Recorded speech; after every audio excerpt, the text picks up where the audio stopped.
यार आप सब लोग खैरियत से होंगे। तो इस टाइम जो है कैट्स के अंदर एयर ड्रॉप का ऑप्शन लाइव हो चुका है। ठीक है, और आपके पास यहाँ पे एक्सचेंज आपका ऐड करने का ऑप्शन आ गया जिसके अंदर आपकी जीरो गैस फीस लगती है। ठीक है, और इस टाइम आपने सिंपली अपने कैट्स के एयर ड्रॉप को ओपन करना है। ओपन करने के बाद आपने एयर ड्रॉप वाले सेक्शन में आके वहाँ पे एक्सचेंज सेलेक्ट करके कंटिन्यू पे क्लिक कर देना है। जैसे ना आप कंटिन्यू पे क्लिक करेंगे वहाँ पे बिटगेट आ जाएगा। ठीक है, अभी जो बाकी एक्सचेंजेस का ऑप्शन है वो 12 घंटे के बाद अभी अनलॉक होगा। अगर आपने बिटगेट की केवाईसी वगैरह नहीं की हुई तो अभी कर लें। विद इन 10 मिनट्स आपकी केवाईसी हो जाती है। ठीक है, बिटगेट की केवाईसी वगैरह करने के बाद अगर नहीं की हुई थी तो आपने बिटगेट सेलेक्ट करके सेंड हेयर पे क्लिक करना है। ठीक है, वो आपसे पूछेंगे आपके पास अकाउंट है या नहीं है, तो आपने अकाउंट ऑलरेडी बनाया हुआ है। ठीक है, यहाँ पे आपने अपनी यूआईडी और कैट्स का डिपॉजिट एड्रेस पेश करना है। अब वो मैं प्रोसेस आपको बता देता हूँ। ठीक है, तो जब 12 घंटे के बाद बाकी एक्सचेंजेस का ऑप्शन भी ऐड हो जाएगा तो उसका प्रोसेस भी सेम है। ठीक है, वो सेम प्रोसेस के थ्रू जो है आप अपने बाकी भी जो एक्सचेंजेस हैं उनको ऐड कर सकेंगे। तो सिंपली आपने अपने बिटगेट की एक्सचेंज है उसको ओपन कर लेना है। उसके बाद सारी चीज़ें मैं आपको वहाँ पे बताता हूँ। अच्छा, बिटगेट एक्सचेंज खोलने के बाद आपने आप सबसे पहले अपनी प्रोफाइल के अंदर आना है और यहाँ पे आपकी जो यूआईडी है उसको कॉपी कर लेना है।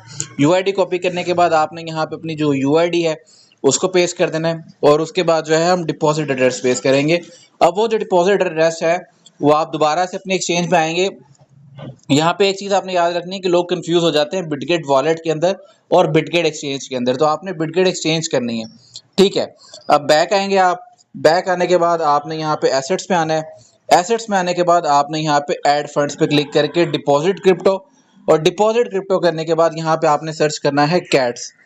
कैट सर्च करेंगे तो यहाँ पे कैट्स आ जाएगा। ठीक है, नेटवर्क टोन ऑलरेडी सिलेक्ट है। उसके बाद आपने यहाँ पे जो अपना वॉलेट एड्रेस है वो कॉपी कर लेना है।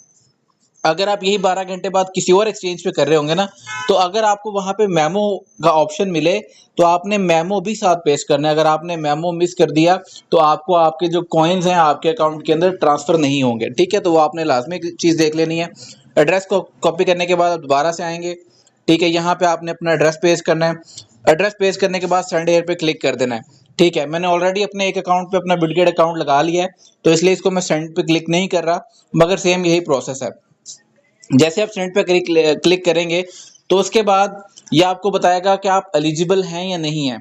अगर आपके पास यहाँ पे आता है कि आप नॉट एलिजिबल हैं तो आपके पास 3 ऑप्शंस आते हैं कि आपने या तो आप ओजी पास परचेज करें, या तो आप मिनिमम एक टोन ट्रांजैक्शन करें, या फिर जो है आपने 15 टास्क 5 फ्रेंड्स और 5 या 6 अवतार जो यानी कि कैट्स हैं वो अपलोड किए होने चाहिए।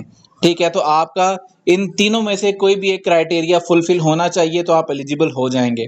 ठीक है, तो जो लोग आपको गलत गाइड कर रहे हैं कि भाई ओजी पास परचेज करना पड़ेगा तभी एलिजिबल होंगे, नहीं, आप तीनों चीज़ों में से कोई भी एक चीज़ कंप्लीट कर लेते हैं तो आप एलिजिबल हो जाएंगे। तो आप जाकर अपने वो टास्क कंप्लीट कर लेगा। ज़्यादा ज़्यादा अगर इशू हो फ्रेंड्स वगैरह का, इस तरह का कोई इशू होता है तो आपने एक टोन ट्रांजैक्शन कर लेनी है। $1 ऑलमोस्ट लगेगा, $1-1.5 जितना भी लगे। ठीक है, वो टोन ट्रांजैक्शन कर लेगा तो आपका जो है आप एलिजिबल उसके अंदर हो जाएंगे। ठीक है, बहुत सिंपल सा प्रोसेस था। पहले 2 लाख लोगों को बिटगेट के अंदर डिपॉजिट करने पे आपको 30,000 जो हैं आपको कैट्स एक्स्ट्रा मिल रही हैं। तो इसको आप लाजमी कर लें। जितना जल्दी कर लेंगे आप उतना ज़्यादा इसके अंदर बेनिफिट्स ले लेंगे।